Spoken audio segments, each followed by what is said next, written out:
오늘 우리가 마태복음 6장 1절에서 4절 계속해서 산상수훈 말씀을 본문으로 하나님의 말씀을 묵상해 보려고 합니다. 사실 주목받는 것 싫어하는 사람 아무도 없습니다. 어린아이든 어른이든 어린아이들은 아예 대놓고 나만 보세요라고 그렇게 주목받기를 원하지만 어른들은 겉으로는 표현하지 않지만 속으로는 사람들이 날 좀 주목했으면, 사람들이 나를 인정하고 눈길을 주었으면, 그런 생각들을 갖고 있지 않습니까? 특히 현대에 이르러서는 이렇게 주목받고 칭찬받는 것을 매우 중요하게 여깁니다. 예를 들면 SNS 활동이 바로 그렇습니다. 여러분은 인별이라고 하는 SNS를 안 하시죠. 페북이라고 하는 SNS를 안 하실 수도 있고 계정을 갖고 계신 분들도 있을 겁니다. 저는 페북 계정이 있습니다만은 눈으로만 보지 제가 직접 거기에 활동은 하지 않습니다. 해외에 있을 때에 그것이 또 다른 친구들, 해외에 있는 친구들과 연결할 수 있는 방편이라서 초창기에서는 잠깐 하다가 지금은 거의 하지 않고 있습니다. 어쨌든 우리 10대, 20대 사이에는 이 SNS 활동이 굉장히 중요한데요. 거기에 다양한 자료들을, 사진이든 본인의 스토리를 올려놓아야 많은 사람들이 거기에 연결하기도 하고 또 다시 그 줄을 타고 다른 사람에게 소개도 되고 그런 활동을 하게 됩니다. 대부분의 SNS 활동에 올라가는 자료들을 보면 내가 방문한 다채로운 장소, 특이한 활동, 특별한 음식, 아마 대전의 성심당에서 빵 산 그 사진을 굉장히 많이 올렸을 거예요. 이전에도 성심당은 있었지만은 이 정도로 유명하지 않았죠. 그런데 코로나를 지나면서 거기를 방문한 수많은 젊은이들이 SNS에 올리면서 급속도로 확장하게 되고요. 한국에 있으면서도 해외의 웬만한 유명 장소를 이러한 SNS를 통하여서 접하게 되는 거죠. 근데 왜 그런 걸 자꾸 올릴까? 겉으로는 나의 일상 경험을 다른 사람들과 공유한다라는 그런 명분이 분명히 있습니다. 그런데 실제로 솔직하게 말하면은 관심을 받고 싶은 거지요. 내가 얼마나 특별한 곳을 갔는가, 내가 얼마나 오랜 시간 줄을 서서 드디어 이곳에 들어가 그 음식을 먹었는가, 음식 사진 다 찍고 또 자기도 한번 반쪽만 찍고, 요즘은 자기 온 얼굴을 다 안 넣더라고요. 살짝 찍으면서 뒷모습 찍으면서 그러한 자신이 경험한 것들을 사람들에게 좋아요, 정말 멋져요, 그런 어떠한 칭찬을 받고 싶어하는 욕구를 SNS 활동을 통하여 채우는 것처럼 보입니다. 물론 어느 정도 주목받고 싶은 욕구는 당연하고 본능적인 것이라고 할 수가 있지요. 그런데 심각한 상태에 이르면 중독이라고 이를 정도로 거기에만 쏙 빠져가지고 헤어나오지 못하면은 이거는 경계해야 될 부분이군요. 누구에게 주목받고 인정받고 싶어하는 마음은 자연스러운 본능에 속하지만은 그 경계선을 넘어서면은 어떤 게 경계선일까요?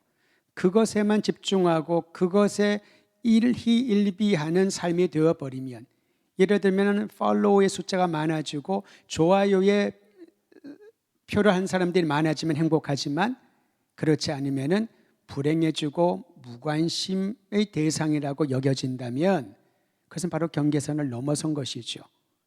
자기 일상생활에 지장을 받게 되니까 말입니다. 이처럼 여러분 특히 자기 자신을 의롭게 보이려고, 착하고 선한 사람처럼 보이려고 부단히 애쓰는 성향도 우리 안에 있다라는 거지요. 그러기에 예수님은 이 부분을 부각시켜 강조하고 말씀하셨습니다. 마태복음 6장 1절 상반절 제가 다시 한번 읽어드리죠. 사람에게 보이려고 그들 앞에서 너희 의를 행하지 않도록 주의하라. 의를 행하는 것은 좋은 일인데 사람들 앞에 너희 의를 보이려고, 너희가 그들 앞에 의로운 사람처럼 보이려고 그 일을 행하지 말아라 라는 겁니다. 이건 마음의 동기죠. 겉으로는 사람들이 분별이 안 됩니다. 우리가 보는 것은 눈으로 보고 느끼는 것밖에 없잖아요. 그런데 그 내면을 주님께서 보시는 것이죠. 너는 알고 있지 않니? 너의 이 행동이 사람들에게 보이려고 하는 행동인지 아니면 진심으로 진실된 마음에서 나오는 행동인지를 너는 알고 있지 않니? 주님이 이 부분을 말씀하고 있는 것입니다. 사람들로부터 인정받으려고 하는 욕구를, 본능적인 욕구를 억누르는 것, 조정하는 것, 말처럼 쉽지 않습니다. 예를 들면 내가 누구에게 인정받고 칭찬받고 싶은데 그것이 채워지지 아니하면 어떤 감정이 드나요? 서운한 감정이 들지 않습니까? 무시당한다는 느낌을 갖기도 하죠. 내가 그러려고는 하지 않았지만은 이렇게 열심히 섬기고 이렇게 의로운 일을 했는데 아무도 알아주지 않는다는 겁니다. 그러면 마음이 서운해지기 마련입니다. 누구나 그럴 수 있다는 거죠. 그러나 거기에 서운하는 감정이나 무시당한다는 감정에 지배당하면은 그것은 우리의 문제라는 것입니다. 우리의 문제라는 겁니다. 오래전에 어느 식당에 가서 밥을 먹을 기회가 있었습니다. 근데 밥을 딱 먹는데 어떤 분이 왔다 갔다 하는데 얼굴을 잠깐 보니까 아는 분이에요. 그분은 저를 모릅니다만 TV에 자주 나오는 가정 전문의 의사인데 방송을 많이 하시는 분이라서 딱 보면은 제 이름을 얘기하면 여러분이 알만한 분입니다. 그분 이름으로 식품도 많이 나와가지고 굉장히 알려진 유명인이에요. 근데 그분이 밥을 먹지 않고 계속 식당을 왔다 갔다 하면서 이렇게 주변에 이걸 보는 거예요. 그래서 화장실을 가나 한 대여섯 번을 왔다 갔다 하는 거예요. 그런데 제 생각에 아마도 사람들이 자기를 알아보고 아유 박사님, 아유 반갑습니다, 뭐 이렇게 얘기를 할 것으로 기대하지 않았나라는 생각이 들 정도로 밥을 안 드시고 계속 왔다 갔다 하면 두리번 거리시는 거예요. 그래 그 분주한 움직임에도 불구하고 놀라운 일은요, 상당히 유명한 분인데 아무도 그를 아는 척을 해주지 않은 거예요. 우린 충청도잖아요. 별로 아는 척을 해주지 않은 거예요. 그러니까 이분이 1, 2분을 그러더니만 뭐 적었는지 자기도 앉아서 밥 먹고 그냥 나가시더라고요. 아무도 아는 척을 하지 않은 거예요. 전에 제가 서울에 있을 때 부모님과 함께 어떤 식당을 간 적이 있는데요. 식당에 밥 먹고 제가 계산을 하고 딱 나와서 있는데 옆에 누가 서 있는 걸 느꼈어요. 그런데 제가 누군지 몰랐습니다. 그랬더니 저희 부모님이 저한테 이 목사, 옆에 있는 분이 차범근 감독이셔. 얘기하더니 딱 봤더니 차범근 감독이 제 옆에 딱 서 있는 거예요. 그분도 밥 먹으러 온 것 같아요. 그래서 제가 그분에게 인사를 하면 뭐라고 있는지 아세요? 정말 오랜만에 뵙습니다. 처음 만났는데 워낙 유명인이다 보니까 저도 모르게 그런 반응이 나오고 오랜만에 뵙는다. 그래서 이분이 예 반갑습니다. 뭐 그리고 헤어졌는데 생각해 봤더니 우린 초면인데. 그러니까 유명인을 만나면 우리는 자기도 모르게 인사를 하고 관심을 보이잖아요. 그런데 여러분 좀 전에 예를 들은 그분은 물론 저의 추정입니다만은 거의 확실할 것 같아요. 계속 왔다 갔다.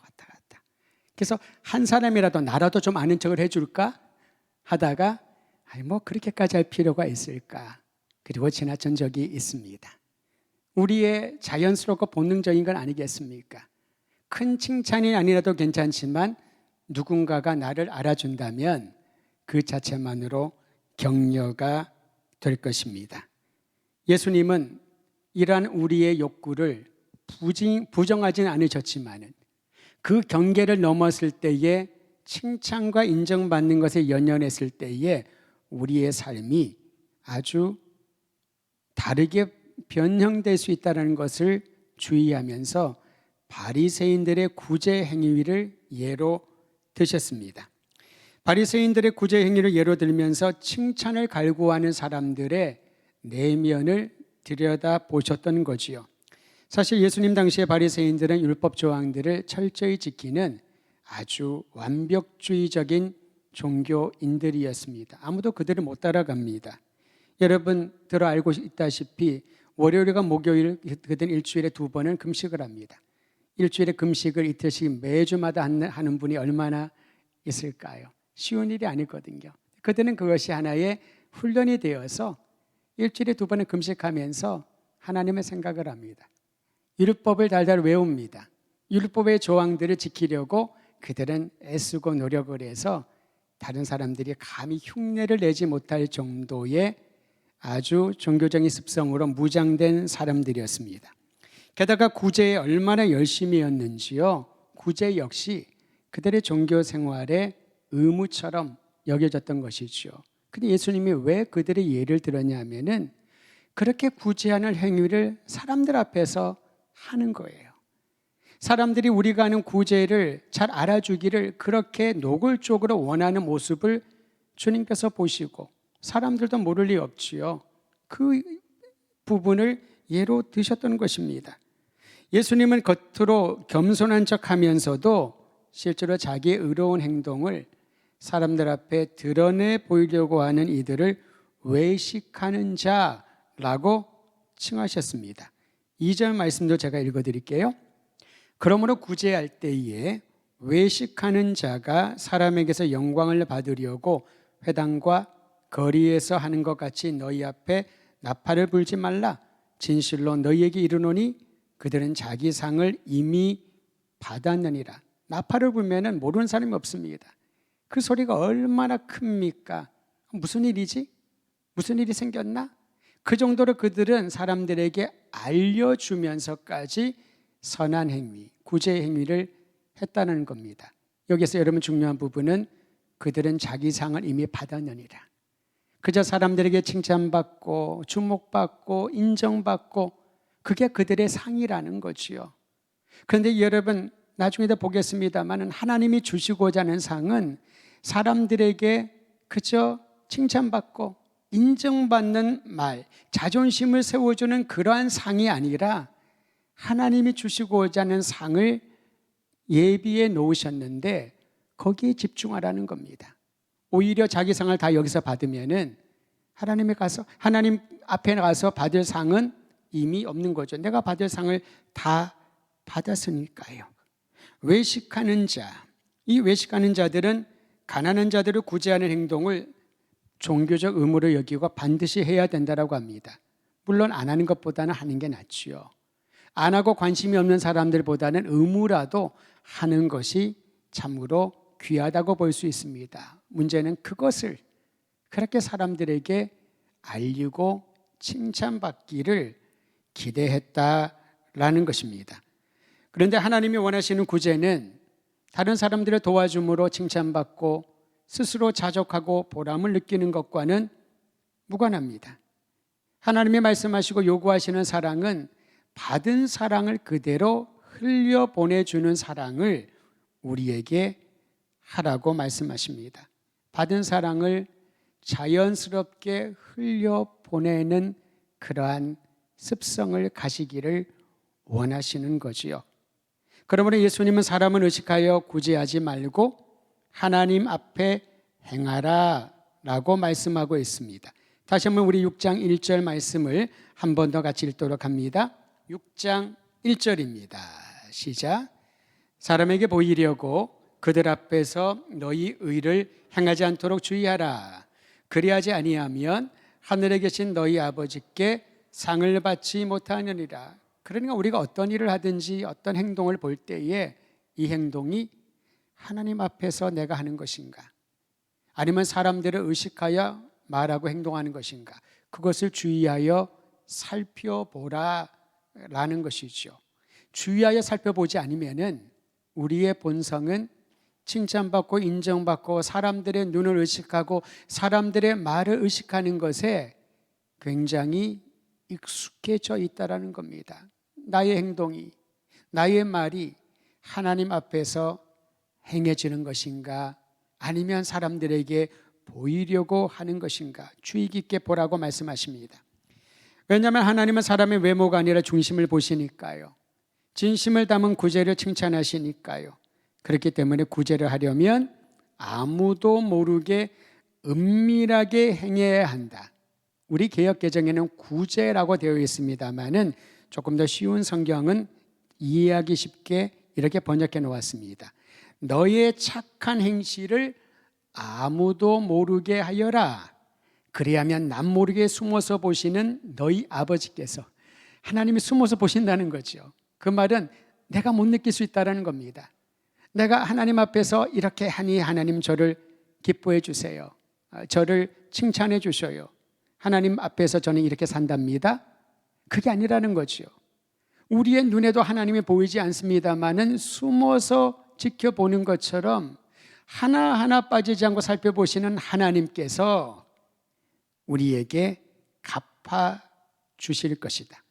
그러니까 착한 행실, 즉 구제로 번역된 이 착한 행실은 하나님께서 갚아주신다는 겁니다. 이게 성경의 원리입니다.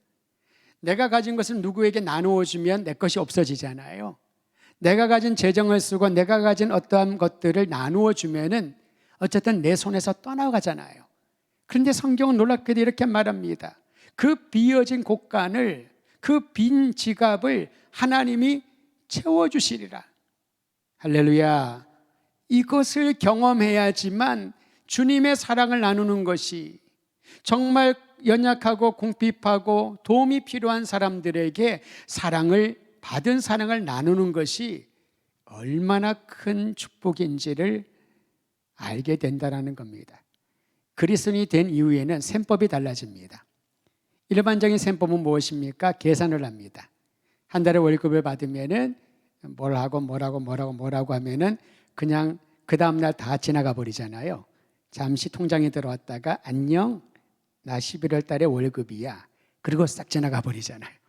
그러니까 직장인들이 정말 신앙생활을 하면서 하나님께 예물을 드리고 다른 사람들에게 구제를 하고 착한 행실을 하고 계산을 하면 이게 나오지가 않는 거예요. 그런데 성경의 셈법은 어떻게 말합니까? 하나님이 주신 사랑을, 그 사랑을 가지고 눈에 보이는 모든 필요로 하는 이들에게 나누어 주면은, 구제하면, 착한 행실을 행하면은 하나님께서 그것을 다 보고 계시다가 갚아주신다고. 하나님은 그냥 있는 그대로 100이 빠지면 100을 갚아주는 것이 아니라 100이 빠지면은 200을, 400을, 1600을 그렇게 갚아주신다는 거죠. 그래서 어떤 분이 그런 얘기를 하더군요. 저도 동의하는데 성경의 셈법은 더하기가 아니라 곱하기라고. 곱하기는 무엇입니까? 그저 배가는 더하기잖아요. 열에 20이 되고 20에 40, 배가가 그 정도라면은 곱하기는 시간이 지나가고 횟수가 더해질수록 그 다음에 계산이 안 되는 겁니다. 계산이 안 되는 거죠. 그래서 신약 성경 특히 사도행전에 보면은 허다한 무리들이 처음엔 계산을 합니다. 3,000명, 5,000명 믿는 자의 숫자가. 그러다가 허다한 무리들이 예수의 복음을 믿더라. 헤아릴 수 없는 셈법이 나타나는 거죠. 저는 이러한 영적인 경험과 실제적인 경험을 우리가 할 때 하나님은 정말 모든 것들을 풍성히 부어주시는 우리의 아버지시구나. 자, 그러려면은 우리가 어떤 일을 하든지 그 일을 숨어서 살피시는 하나님을 생각을 하며 받은 사랑을 그대로 하나님 앞에 그리고 필요로 하는 사람들에게 나누어 주는 것입니다. 헌금 훈련을 할 때도 이 부분을 훈련시켜야 되는 거거든요. 셈법으로 계산법으로 하면은 예물을 드릴 수가 없습니다. 왜냐하면 그 예물을 드리면 내가 생활비가 없는데요. 아이들 학원 보낼 돈도 없는데 어떻게 그게 가능할까요? 그러면서 하나님 앞에 그런 얘기를 하죠. 하나님 미안해요. 조금만 기다려주세요. 내년부터는 제가 11조 확실하게. 그런데 그게 여러분 생각처럼 되지가 않습니다. 시간이 지나가고 아이들이 성장하고 또 나이가 들면서 필요는 더 많아지지 결코 줄어들지 않거든요. 그 성경적인 셈법을 배워야 되는 거죠. 하나님이 그 모든 것을 갚아주시리라. 보상하여 주시리라. 저는 이 놀라운 은혜를 모두가 경험하기를 주의 이름으로 축원드립니다. 그러므로 성경에서 말하는 구제의 대원칙은 아무도 모르게 은밀하게 행하는 것입니다. 어느 정도로 은밀하게요? 오늘 말씀해 보니까요 3절과 4절입니다. 3절 4절 같이 읽습니다. 시작. 너는 구제할 때에 오른손이 하는 것을 왼손이 모르게 하여 내 구제함을 은밀하게 하라.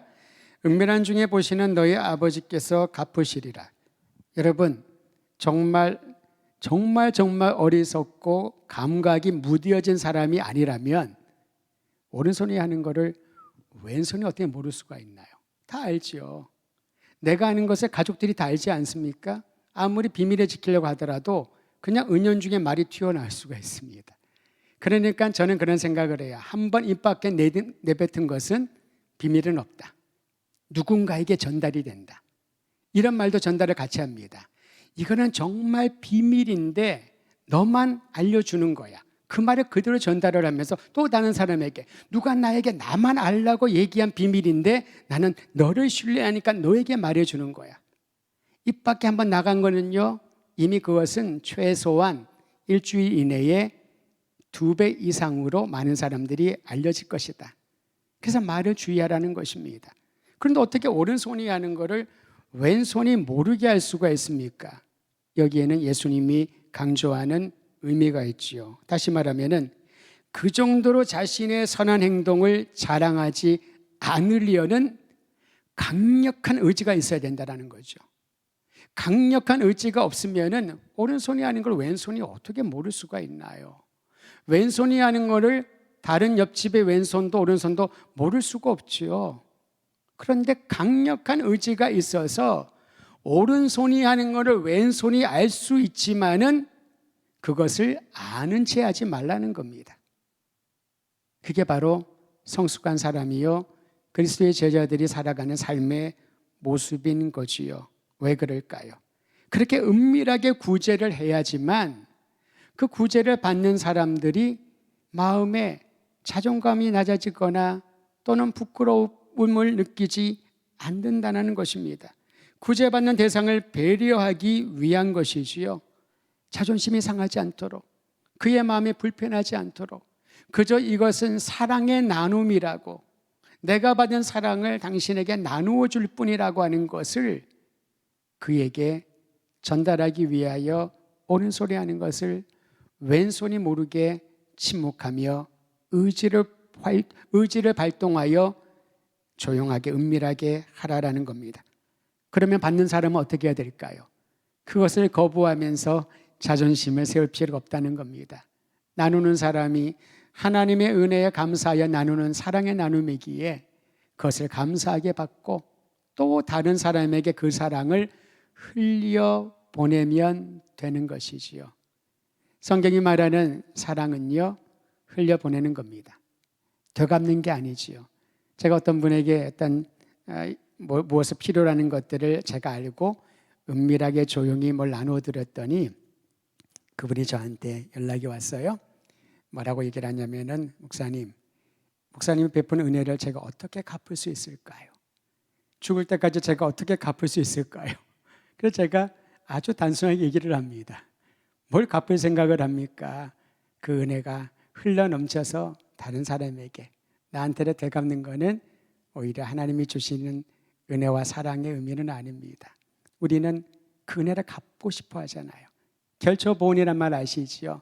머리털을 가지고 집시를 만들어서라도 그 은혜를 갚고자 하는 그러한 마음. 그런데 여러분, 하나님이 우리에게 베풀어 주신 사랑은 흘려 보내는 것입니다. 그리고 그 사랑을 받은 이들이 또 다른 이들에게, 그래서 온 세계 땅끝까지 그리스도의 사랑이 하나로 시작하여 도처에 흘려 스며들어서 이 세상이 그리스도의 마음으로, 그리스도의 사랑으로 충만이 되고 위로받을 수 있도록 그 일을 위하여 우리가 이 자리에 있는 것 아니겠습니까? 구제의 동기는 결핍된 사람의 필요를 채워주고자 하는 사랑의 행위일 뿐입니다. 사랑을 받아본 사람이 사랑을 전할 수가 있지요. 사랑의 능력을 경험한 사람만이 서로 사랑하라는 의미가 무엇인지를 알 수가 있습니다. 반면에 사랑을 경험하지 못한 사람은 사랑이란 단어조차도 입에 담기를 두려워하고 거절할 때가 있습니다.